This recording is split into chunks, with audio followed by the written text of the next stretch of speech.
আমরা কিছুই করতে পারিনি আল্লাহ, রমজান মাস আমরা কিছুই করতে পারি নাই। আমাদের মতো গুনাহগারকে আল্লাহ তুমি সেই কাতারে শামিল করো। পুরো রমজানে আমরা আমাদের গাজার ভাইদের জন্য কিছুই করতে পারি নাই, একটা টাকা সাদাকা পাঠাতে পারি নাই, ওদেরকে একবেলার খাবার দিতে পারি নাই। রমাদানে আমরা কোরআনের হক আদায় করতে পারি নাই, খাস করে তওবা করতে পারি নাই, তাহাজ্জুদ ভালো করে পড়তে পারি নাই, তারাবি ঠিক মতো করতে পারি নাই। রোজা রেখেছি কতটা রোজা রাখার মতো, আল্লাহ যেভাবে তোমার নবী সাহাবীরা আমল করেছিলেন এরকম আমল আমরা করতে পারি নাই।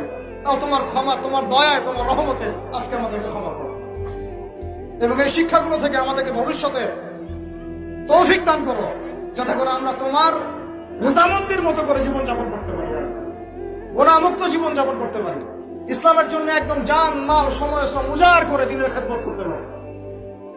দিন ইসলামকে আল্লাহ পাকের জমিনে আমরা দুর্বল থাকতে দিব না ইনশাআল্লাহ। দিন ইসলামকে আল্লাহ পাকের জমিনে আমরা শক্তিশালী করেই ছাড়বো ইনশাআল্লাহ। দিন ইসলামকে আমরা আল্লাহ পাকের জমিনে বিজয়ী করেই ছাড়বো ইনশাআল্লাহ। এই পথে যারা বাধা প্রদান করবে এদের বিরুদ্ধে আমরা প্রতিবাদ করে তুলবো ইনশাআল্লাহ। আল্লাহ রাব্বুল আলামিন আমাদের সবার দিনের মধ্যে দিন ইসলামের প্রতি খাস মহব্বত দান করেন, কোরআনের মহব্বত ঢেলে দেন, ঈমানের মহব্বত ঢেলে দেন, সুন্নতের মহব্বত ঢেলে দেন এবং সাহাবী বলা জিন্দেগি আমাদেরকে যাপন করার তৌফিক দান করেন।